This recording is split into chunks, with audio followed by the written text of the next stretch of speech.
025 de Andradina e esse é nosso primeiro episódio do SESIcast, um projeto para apresentar profissões aos alunos. Além de trazer uma nova perspectiva e ótica de você ver a sua...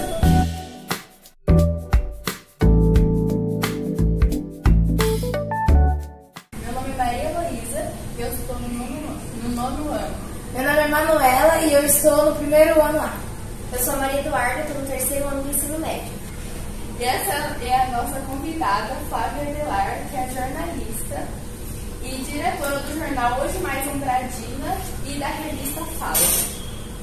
Nós estamos muito felizes com essa presença de hoje, é a primeira de muitas, e nós temos certeza que vai ser uma conversa muito edificante para nós como alunos e para todos que têm assistido a gente.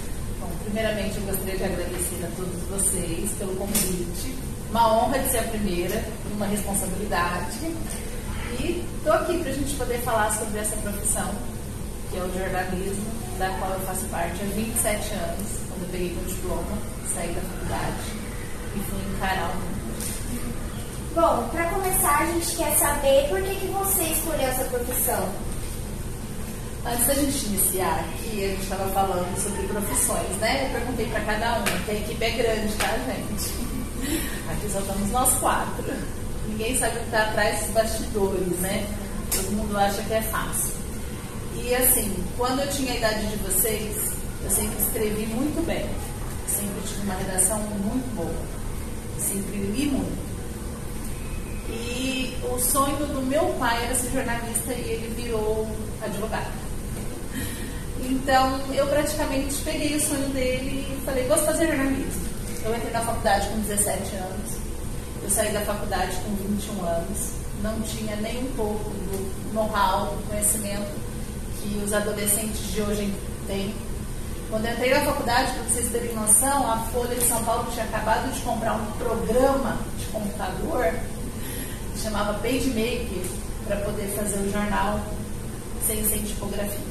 Tipografia é juntar letra por letra, tá? Da linha, colocar na máquina para imprimir o jornal.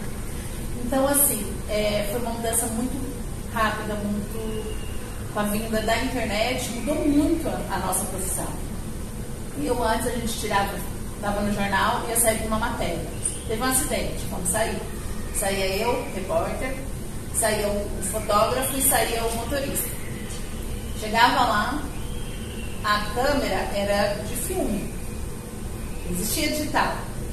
Então chegava lá e ia bater, cortado, porque cortava-se o filme no final do dia, mandava revelar para poder fazer o jornal que estava no outro dia na rua. E você tinha que anotar. E às vezes a pessoa esquecia de anotar e você chegava no local do acidente sem filme. Então, assim, tinha muitos percalços, né? Que hoje em dia não existe mais. Mas ao mesmo tempo a gente tinha que correr atrás da notícia. Hoje a gente tem que correr atrás de reafirmar se a notícia é verdadeira ou não. Então tem uma diferença muito grande. E eu saí da faculdade com 21 anos, eu entrei com 17. Falei, não, eu vou ser jornalista. Que profissão horrível. Porque eu fui rádio escuta da Rádio Jovem Pan em São Paulo. Eu fiz faculdade em Santos. Eu não sou de Andradina, eu sou de Presidente Prudente. E a rádio escuta, não sei se vocês sabem o que significa. O pessoal da rádio tinha que entrar com um programa, né? No ar, jornal. E cada estagiário, no caso eu era uma, pegava um microfone, um fone de ouvido, colocava no ouvido e você tinha a máquina de escrever, ia digitando o que aquele canal estava falando. Normalmente era bombeiro, polícia civil, polícia militar, então você digitava. Ocorrência, na Guanabara, moto, e digitava. Passava um, puxava tudo que tinha e levava para poder ir para a edição, para a redação, para fazer o texto e entrar no ar. Então esse era o papel do rádio escuta. Ele escutava os rádios de todos os canais para poder trazer a informação. Hoje nós temos o WhatsApp que faz isso, né? Então, assim, aí eu entrei na faculdade de Direito, fiz um ano de Direito. Falei, não, eu acho que vou ser jornalista. Aí eu comecei no rádio, que eu odeio rádio. Eu sou apaixonada pelo impresso, jornal impresso. Eu trabalhei por 9 anos no jornal impresso. Eu sou fissurada em impresso. E o impresso simplesmente na era digital né? Não existe. É uma relíquia. E depois eu vim para Araçatuba, trabalhei com o seu Nivaldo, no jornal dele Liberal, fui editora lá.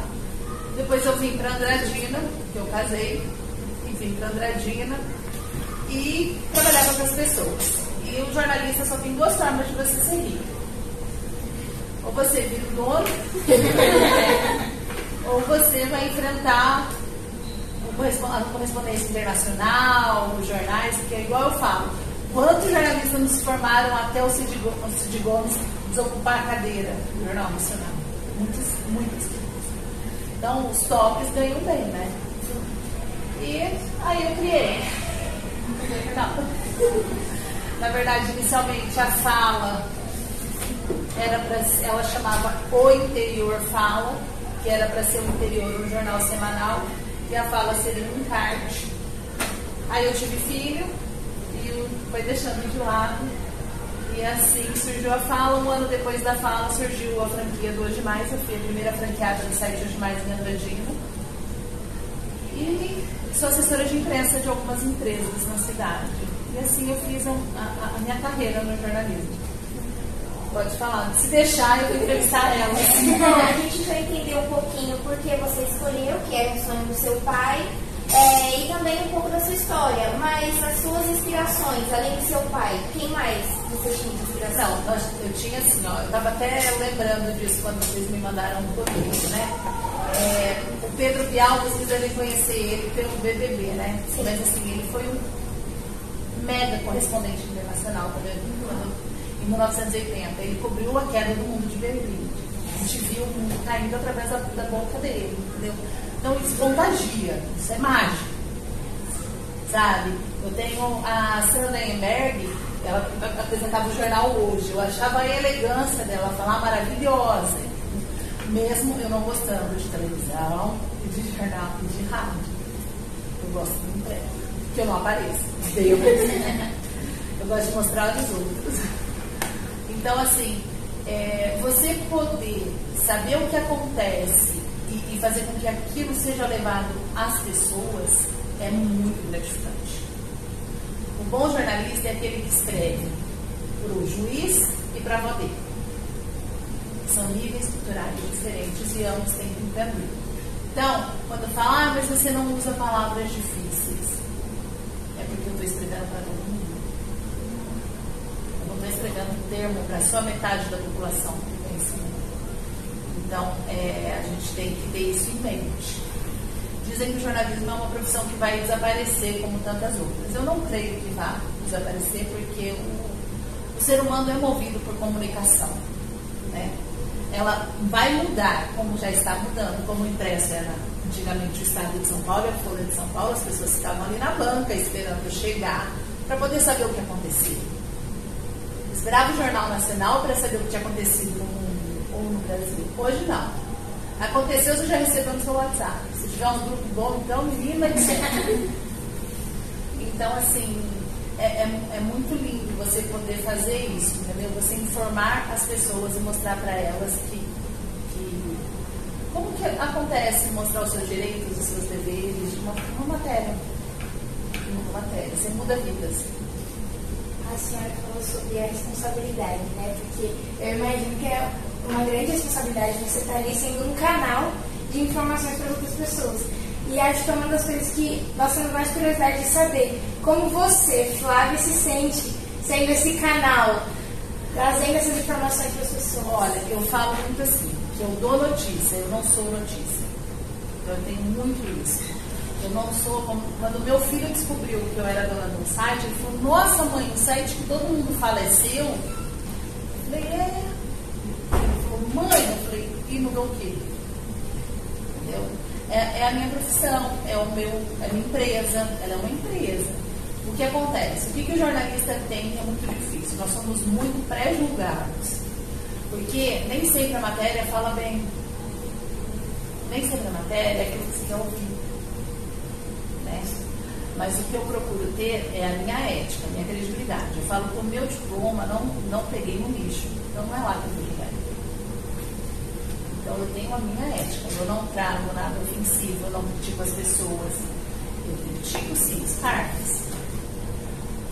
Critico administrações que são ruins, atos que não são legais. Eu fiz uma matéria recentemente sobre a questão das bicicletas elétricas. Falei com ortopedistas da cidade, aumentou em muito o número de adolescentes com problema de pé quebrado, de luxar o joelho por causa disso, entendeu? Então, assim, eu estou trazendo a matéria. Quem deu a bicicleta para o filho não vai gostar da minha matéria? Eu acho que não. Mas é uma questão que está acontecendo. Então, assim, você tem que dar a cara a tapa. Mas, normalmente, hoje mais, você pode ver, você não vê meu nome. Para ter esse distanciamento. Porque eu também sou uma mãe, eu também sou uma pessoa que faz compra, eu estou em todo lugar. Aí a pessoa vai me julgar? Não vou chamar. Como em toda a profissão, tá, gente? A gente tem que aprender que tudo a gente vai ser julgado pelos nossos atos, escolhas e consequências. Então, anda no caminho certo que você segue. Jornalista que não tem processo não é jornalista, né? Teve uma vez que eu estava assistindo um programa, eu sou muito ligada em esporte. E eu amo jornalismo esportivo. Tem uma jornalista que era, acho que uma das minhas inspirações, que é a Tati Mantovani. E ela acabou correspondendo um jogo internacional quando estava tendo as enchentes no Rio Grande do Sul. E o moço, ele escutou a voz dela pelo rádio e viu que o time que eles estavam torcendo tinha ganhado. E quando contaram pra ela ficou muito emocionada. E aí eu acho que deve ser a mesma sensação de sentir que você é ali a voz de muita gente que não consegue ouvir. Não consegue falar, né? Não consegue se expressar. Na verdade, você, como eu falo, você mexe com as vidas, né? Tem uma pergunta que você vai me fazer. Alguma matéria que me marcou, né? Eu tive uma matéria que teve uma família que foi cortada a conta de luz e a mãe colocou vela e a vela pegou fogo e a família perdeu a casa inteira. E o filho mais velho, tipo uns 8 anos, ele foi salvar a irmã mais nova, e no acidente ele perdeu a mão. Ele teve a mão queimada. E eu fotografei. É muito difícil você estar fazendo uma matéria dessa, você está contando isso, relatando isso, e você, sendo humano, não está ali fazendo curativo, entendeu? É claro que na hora a gente liga para o prefeito, porque a gente tem um canal de todo mundo, né? Você liga, você consegue uma vaga, você consegue ajudar. Só que assim, depois a gente fez uma vaquinha, o jornal fez uma vaquinha para poder construir a casa da pessoa, mas é muito difícil você estar numa matéria assim, sabe? No começo de carreira, você é tudo.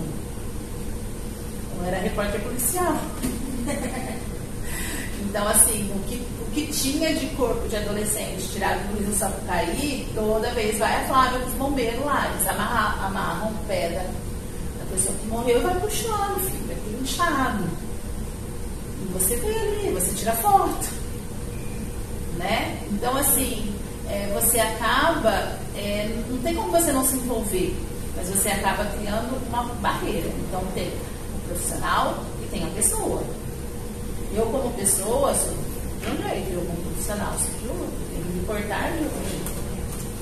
E acaba que isso pode fazer você ser muito julgado, tanto pela questão de você falar os fatos, nem sempre os fatos agradar todo mundo, mas também por essa questão que você falou, de a pessoa estar machucada, ou que aconteceu um acidente que acabou em morte, e você ter que ir lá fazer a matéria. Às vezes podem achar que você é insensível, que você não sente, mas é um trabalho. Porque você tá ali, tá todo mundo socorrendo, você tirando foto. Só que as maiores audiências são de matérias de desgraça, gente. O povo ama desgraça, entendeu? Dá uma matéria falando bem de alguém, não tem audiência que tem uma matéria de um corpo. Eu não publico corpos, eu publico sem acidente, mas eu evito aquelas que expõem a vítima, porque isso é uma questão de ética, e a gente volta a falar naquilo de ter a ética. Eu acho que, como em todas as profissões, a gente tem que ter a ética acima de tudo, porque você consegue prosperar. Se você não tiver ética, você vai ter audiência. Claro que vai ter, colocar a tripa de alguém e vai para fora. Vai, nossa, bombar o site. Mas e aí? Entendeu? E aí? Meu filho vai ver, meu filho tem celular.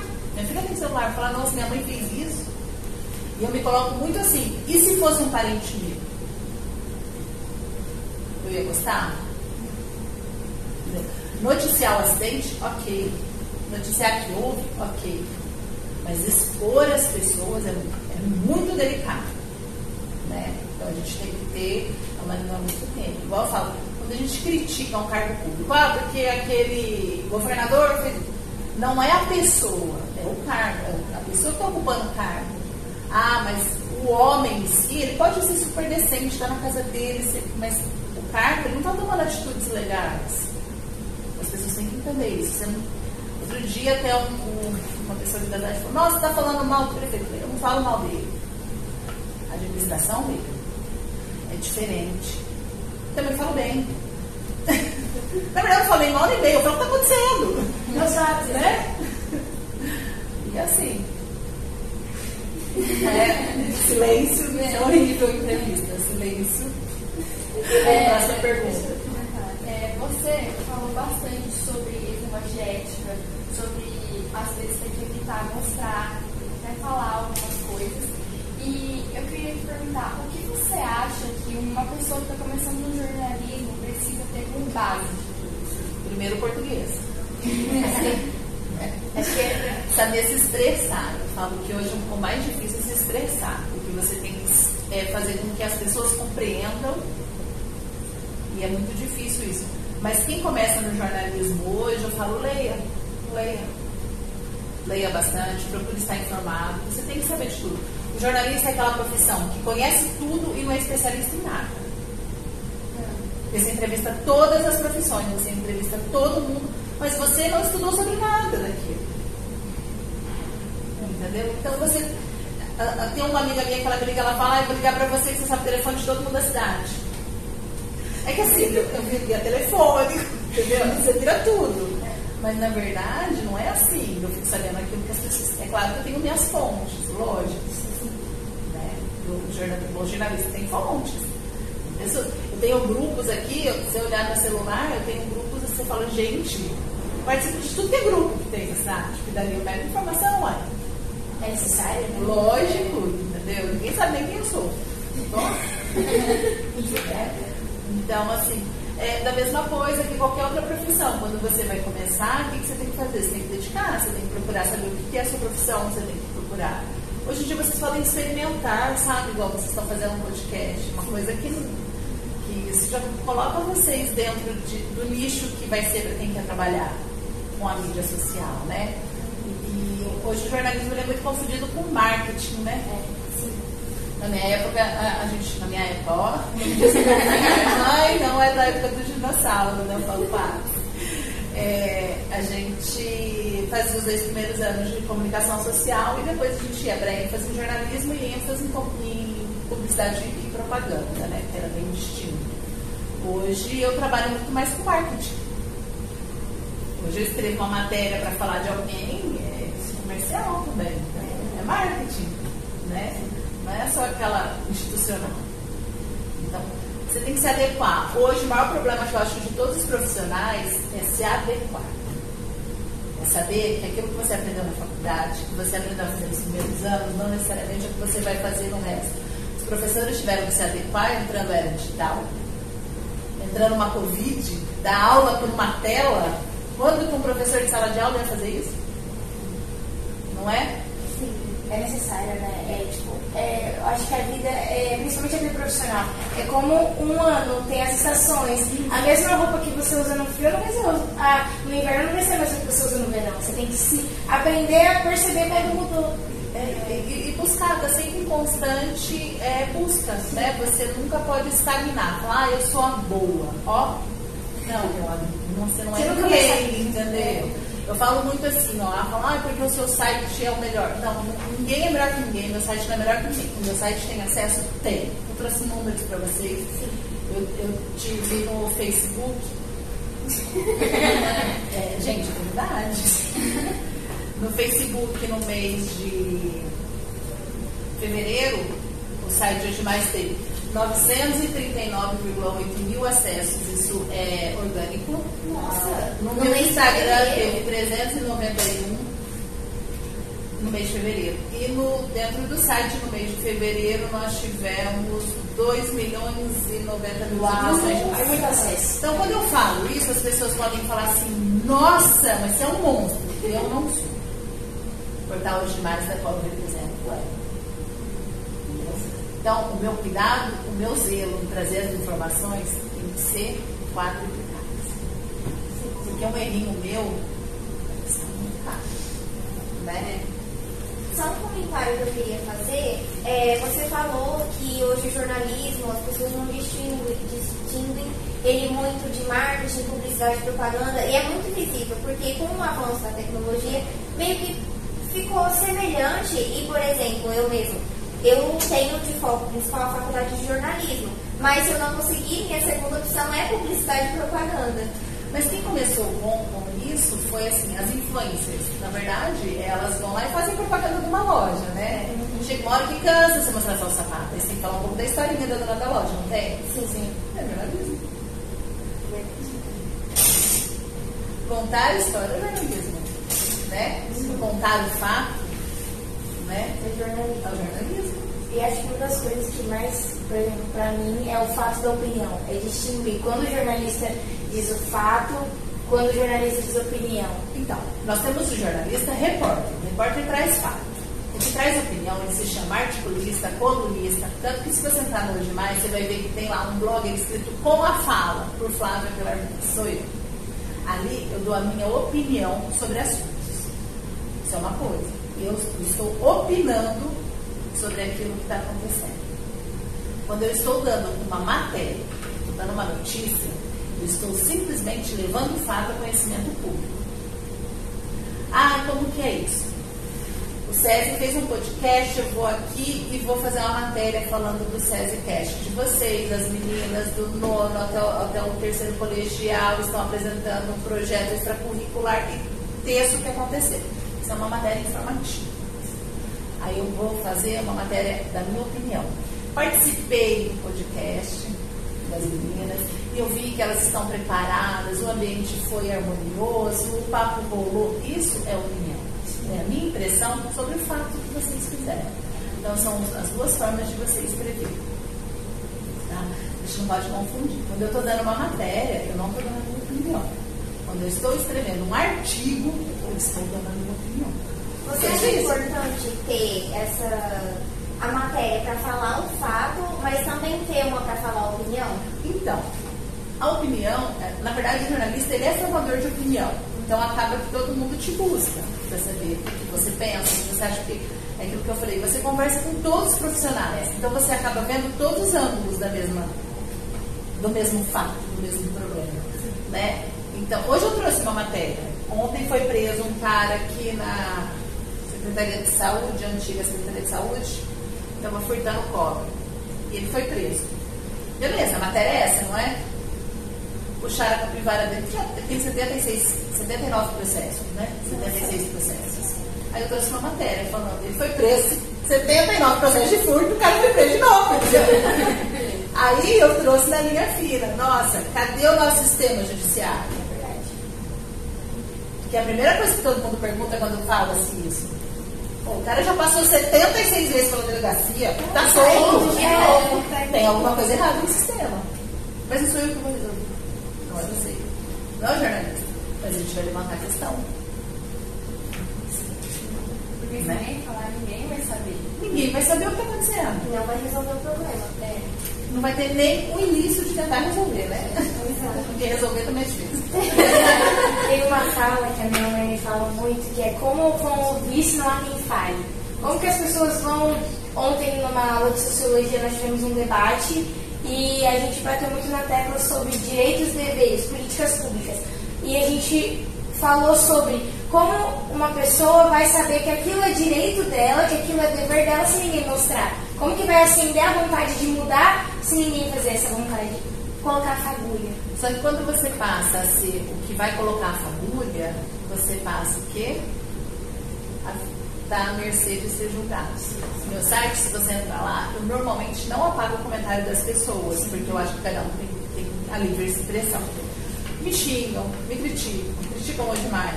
Tem gente que elogia, tem gente... Depende de qual lado da história você tá, né? Se você é o cara que bateu, ou se você é o cara que apanhou, né? Se é o cara que bateu, você vai estar me xingando. Se é o que apanhou, você vai estar me elogiando. Então, o que eu faço? Eu procuro não olhar. É claro que eu tiro quando é ofensivo a alguém, quando, né, tá agredindo eu como pessoa, mas assim, eu tenho tudo isso muito, não sei, ao longo dos anos eu coloquei isso muito dividido, sabe? O meu pessoal não tem nada a ver com o meu profissional. Porque se eu juntar a minha, Não dá certo. nada tá bom, não é assim? Tanto que tem gente que acaba misturando os dois e vira tudo uma bagunça. Às vezes a pessoa tá mal com o profissional e vai descartar a pessoa que tá ali com você, por exemplo, o seu marido. Entendeu? Por exemplo, eu tô sobrecarregada com uma coisa da escola e aí a minha mãe vem falar comigo. E eu tô muito estressada. Aí eu vou lá e descarto tudo que eu tenho nela. Mas eu descarto com meus filhos. Eles já até sabem. Fala assim, olha, não fica na minha linha de frente hoje, porque hoje a mãe tá que tá. Eles já até sabem, não fala com ela. Não fala com ela. Bom, os meus filhos, eles conversam comigo, eu converso sobre as notícias, tudo, entendeu? Então, eles me vêm fazendo uma notícia, alguma coisa, eles falam, mãe, mas é verdade, aconteceu isso, nossa. Eles começam a ter opinião formada deles, dentro daquilo que está acontecendo. Não ficam alienados ao mundo. Eu acho que a opinião é uma das coisas mais importantes, como no jornalismo ou como em qualquer lugar, que você tem que se expressar ou falar um fato. Mas tirar a sua opinião do texto é muito difícil. Porque quando eu caio tanto tirar, sempre vai ter alguma coisa que, por exemplo, eu vou pôr a minha opinião. Ninguém vai falar, nossa, todo mundo concorda, todo mundo acha que ela tá certa. Sempre vai ter alguém para discordar de mim em algum sentido. Então, mas vamos voltar àquela história que eu contei para vocês da casa que pegou fogo. A primeira coisa é, você quer o quê? Abraçar. Porque houve uma tragédia. Aí você começa a falar, cara, tá errado. O que tá errado? Você começa a ver. Tá errado. Aquela mãe não teve dinheiro para pagar com justiça. Cadê o sistema de assistência social? Não foi aqui no município, tá, gente? Não foi agora, tá? Mas você começa a olhar, você fala, cadê a política pública daqui? Começa a questionar, né? A levantar. Que é o papel do jornalista, é ser questionadora. É você começar a falar, ué, mas por que isso? Por quê? Cadê o pai naquela hora? Por que a mãe deixou duas crianças com uma vela na casa? Aí você começa a questionar, você começa só a ver coisa ruim. Entendeu? Mas você não pode. Né? Eu já queria bater na mãe, já queria bater. Querendo ou não, tem que ter uma mediação ali, porque você está sentindo o momento, a parte humana e o que realmente aconteceu. Então, assim, aí entra o bom senso, é tirar a sua opinião, é tirar o seu julgamento. É muito difícil você tirar o julgamento, né? A gente já começa, né? Eu falo que assim, mas o preconceito ele existe. Primeiro, se eu chegar aqui toda rasgada, fedida, né? Ninguém vai olhar pra mim. Né? Já fala, nossa, marginal. Você já pré-julgou. Você pré-julgou. Você não quer saber o que aconteceu para aquela pessoa estar daquele jeito. Entendeu? Mas na sua casa, tá mal vestido, você já. Ai, nem pode. Não é assim? É um pré-julgamento. Então, a gente tem que aprender a tirar isso. Mas eu acho que isso em tudo na nossa vida, a gente tem que tirar o pré-julgamento e partir para ação. O que efetivamente você pode fazer para ajudar, o que você pode fazer para aquilo ser transformador ou não acontecer mais. Né? Aí você parte do princípio de vamos atrás, vamos correr atrás, vamos fazer acontecer. Não vai mudar o que aconteceu, é verdade. Não. E a senhora falou sobre essa parte de não julgar na hora de coletar as informações. Como acontece essa coisa? Difícil, né? Uma vez, uma senhora estava com o fêmur quebrado e ficou 3 semanas esperando o carro para poder ser levado. Então, assim, você já quer. Quebrado, né? Levantar a bandeira e falar como assim? Mas você tem que escrever sobre aquilo. Você tem que pegar os dados e falar, mas por quê? Quebrou, o que aconteceu? Ligou para quem? Falou com quem? Por que não veio? Por que não foi? Por que não... E assim você faz o texto, né? Mas é muito difícil. Meus filhos até falam, eu sou insensível. Não é que eu sou insensível, é que assim, é tanta coisa que você vê, que você escuta. Porque os bastidores é muito difícil, né? Então você acaba se distanciando de tudo para não ter que vivenciar cada matéria uma dor de parto. Né? Então é assim que a gente faz. Mas pode falar. Mas assim, para saber mesmo dessas informações, você precisa de contatos, né, de fontes. E como jornalista, como você acha que é para ter a confiança dessas pessoas e também para essas pessoas confiarem em você? Primeiro, a fonte você não pode abrir nem judicialmente. E se o juiz pedir, eu não posso revelar o nome da fonte que me passou aquela informação. Sim. Primeiro você tem que ter fontes confiáveis, você tem que sempre checar com 2, 3, 4 pessoas para saber se realmente aquilo aconteceu, porque dependendo a fonte está só vendendo um peixe que ela nem comprou. Primeiro passo, tem um menino começou jornalismo, Gustavo, que trabalha até aqui na rádio, começou jornalismo lá na Anhanguera, da qual eu sou gestora também. O que acontece? Ele falei, primeira coisa, entra em todos os WhatsApps de todos os meios que tem. Civil, militar, ambiental, bombeiro, imprensa da Câmara, da Prefeitura, você tem que começar a fazer. Manda, governo do Estado de São Paulo, República, eu recebo e-mail da Presidência da República, da CEPOM, tudo, porque primeiro você está cadastrado em tudo. Eles têm que saber que você é uma fonte, que você é um meio de comunicação. Porque senão eles não vão te abastecer. Né? E viu mais do que 4 pessoas paradas. Deu um gritinho, desce do carro e pergunta: o que aconteceu? Né? Tá tudo bem? Passa a olhar, você começa a ver fatos. Bicicleta elétrica, a gente começou a ver a situação. Aí, isso já começa a incomodar os outros, ou começou a mudar a vida das pessoas. Aquilo é matéria. Tem um radarzinho, né? Jornalista, quando começa, ele começa fazendo sobre o tempo. Matéria de tempo. Se vai chover, se vai ter sol. É matéria que todo mundo gosta de ler, mas ninguém vai lá fazer. É verdade. Então, é assim. Aí você tem as editorias, né? Geral, comunicação, cotidiano, saúde, polícia. Aí cada um vai ter uma editoria. Sim. Você falou que tem que observar tudo, ver tudo, tem que ter muita estratégia também, né? Principalmente com tudo que está chegando agora, com essa nova onda de informações. Na verdade, quando você se forma no jornalismo, você vai trabalhar no veículo de comunicação, alguma coisa, você não começa sendo chefe. Sim. Então você é orientado. Então nós temos reuniões de pauta, antigamente tinha isso, né? Reuniões de pauta, que assim, quais são as matérias da semana? O que foi feito semana passada, o que está dando andamento? Entendeu? Aquele projeto da Câmara foi aprovado, mudou, já entrou em vigor, não entrou? Andamento. Você tem as matérias de andamento. Isso se chama reunião de pauta. Aí você coloca o repórter da editoria para correr atrás. Mas achou alguma coisa no meio do caminho? Traz também, filho. Né? Uma pauta que é muito recorrente nesses últimos tempos, principalmente com a era tecnológica que a gente está vivendo, é as fake news. Eu queria saber um pouquinho da sua visão como jornalista, como pessoa, sobre como driblar fake news e como combater.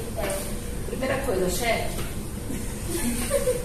Cheque a informação que você recebe. Você tem que checar. Morreu tal pessoa. Vai lá ver primeiro. Fala com algum parente, com algum primo, porque tem gente enterrando, gente viva. Entendeu? Checou. Aquilo é verdade, publica. Não tem certeza, espere. Estamos falando para você sobre essa questão de fake news. Né? Hoje, o repórter ele não dá mais furo de reportagem, porque todo mundo já recebeu no WhatsApp. Então, acaba que os sites de credibilidade, eles acabam confirmando ou não se aquilo que está no WhatsApp é verdade. Então, na verdade, busque informações dentro das fontes confiáveis, de sites confiáveis. Não deixe se levar pelo momento, porque você quer fazer, e o fazer pode te atrapalhar. Tem matéria que eu maquino há uma semana na minha cabeça. Entendeu? Para eu começar a sentar e escrever. Eu falo, será? É para esse ano? Será que não é do outro ano? Será que não vai? E hoje também a gente tem as IAs, né? As IAs ajudam muito. Eu sou da época que o texto chega na minha cabeça. Então, assim, já é normal chegar e digitar. Hoje em dia você já tem a IA, vocês têm busca, né? Mas a internet, do mesmo jeito que tem as coisas boas, também tem as coisas que não são boas e que não são verídicas. Então, checar.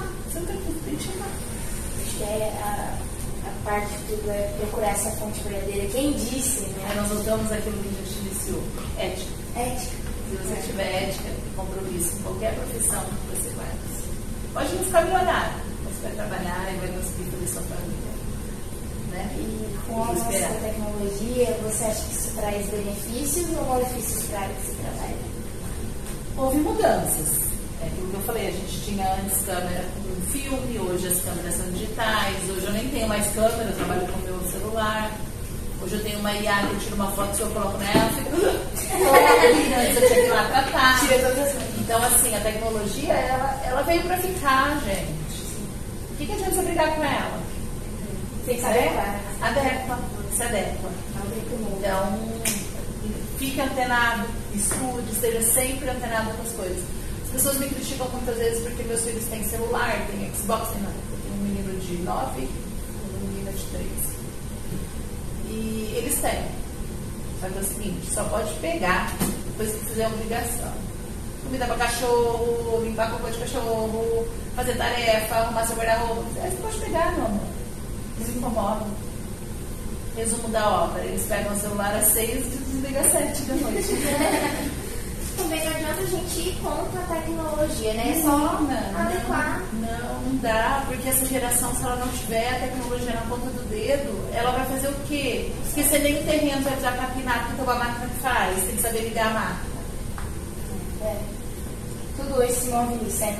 Tem uma frase que fala, tudo está um clique de você. Tá um clique, mas você tem que saber onde você vai tocar. Porque senão você vai receber muita coisa ruim. Né? Aí você tem que saber separar o joio do trigo. Não sei se vocês conhecem. Sim, conhecemos. Né? O joio será jogado ao fogo e os trigo não conhecemos. Então, você... E também eu escrevi 2 livros, né? Eu escrevi um livro sobre a história... eu sou a única andradinense que já escrevi um livro de... Não sou andradinense, escrevi livro de Andradina. Não. Sério? Esse é um livro dos 80 anos da cidade, que a gente conta a história da cidade, quando começou.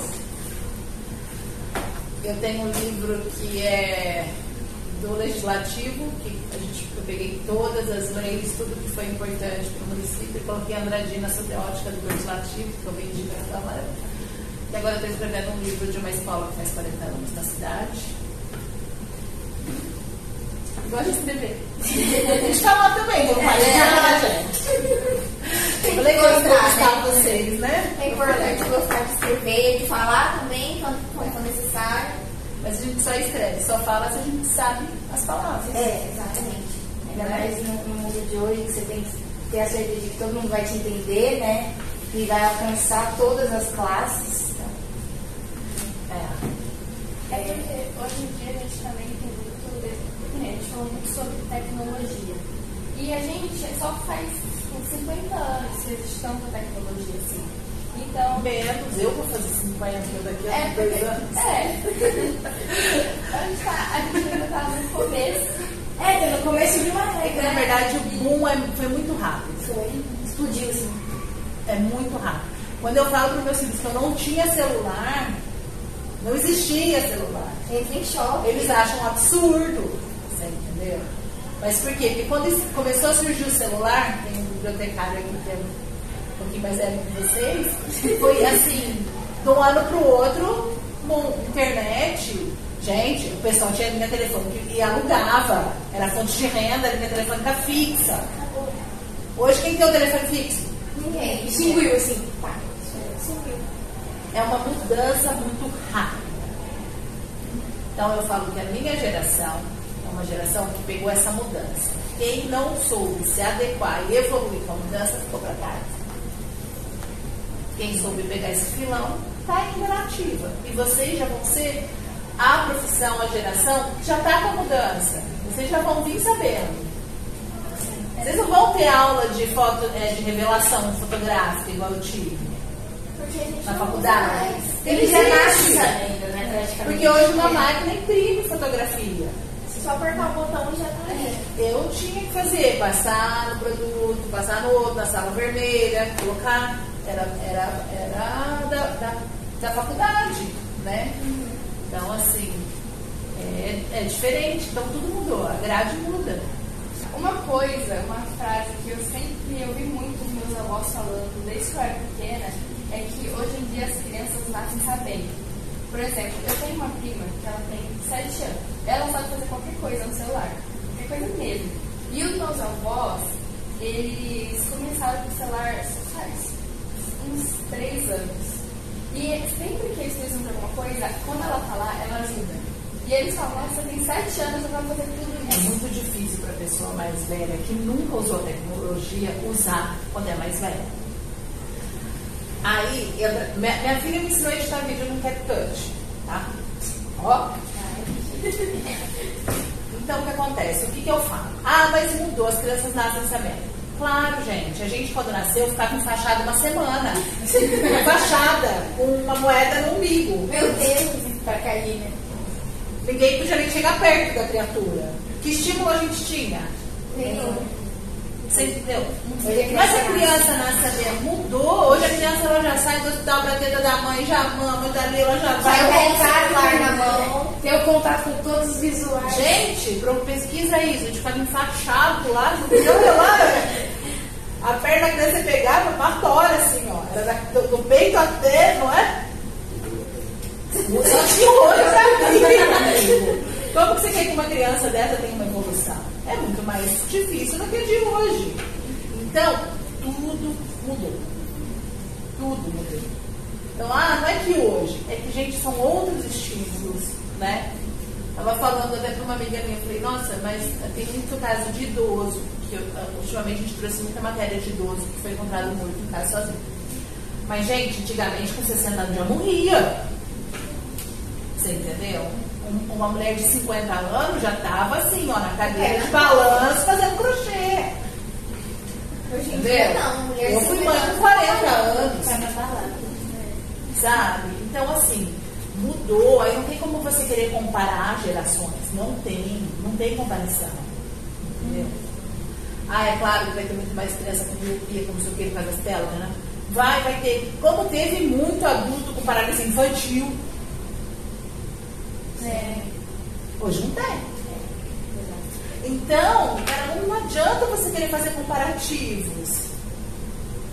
É né? porque sempre vai ter ali, né, um problema e nem sempre dá para evitar. Uma coisa que falam muito é sobre quanto a tecnologia está avançando, talvez a gente vai chegar em um ponto que a gente não vai conseguir parar ela e tipo, a gente não vai nem trabalhar mais. Então eu já discordo, porque assim, não é que não vai trabalhar.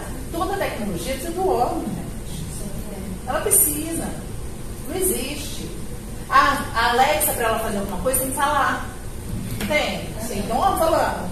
Né? Sim. Você programa, você tem que programar. Sabe? Você, né? Na verdade, mudou-se muitas coisas que não precisam, mas igual. Eu falo, uma das profissões que os pais de vocês devem lembrar muito, que não existe mais, são as locadoras, videolocadoras. A gente alugar filme. A gente passava um mês esperando vir um lançamento que já tinha lançado há um ano atrás, lá nos Estados Unidos pra cá. Chegava 5 fitas numa locadora, fazia fila pra você pegar, você pagava se você não rebobinava. Hoje você tem o quê? Netflix, Max, HBO. Você entendeu? Então, assim, tem o acesso, tem a facilidade. Só que em nenhum momento deixou de ter filme gravado. Os atores estão aí. Você não deixou de ter ator. E a senhora falou, acho que pra gente caminhar pro final. Estamos extrapolando um pouquinho, acho que é a nossa última pergunta para agora.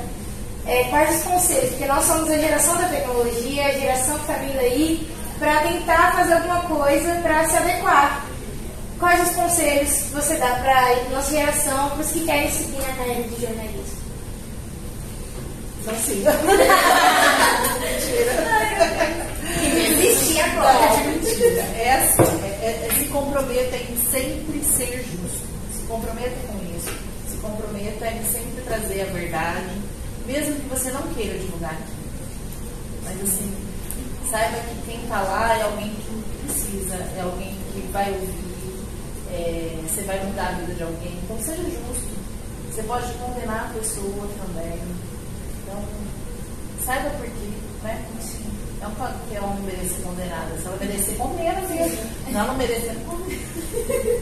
O jornalismo é a voz do povo, né? É o quarto poder, né? A gente é tido como quarto poder. Então, assim, você tem poder, mas não faça eles ter você.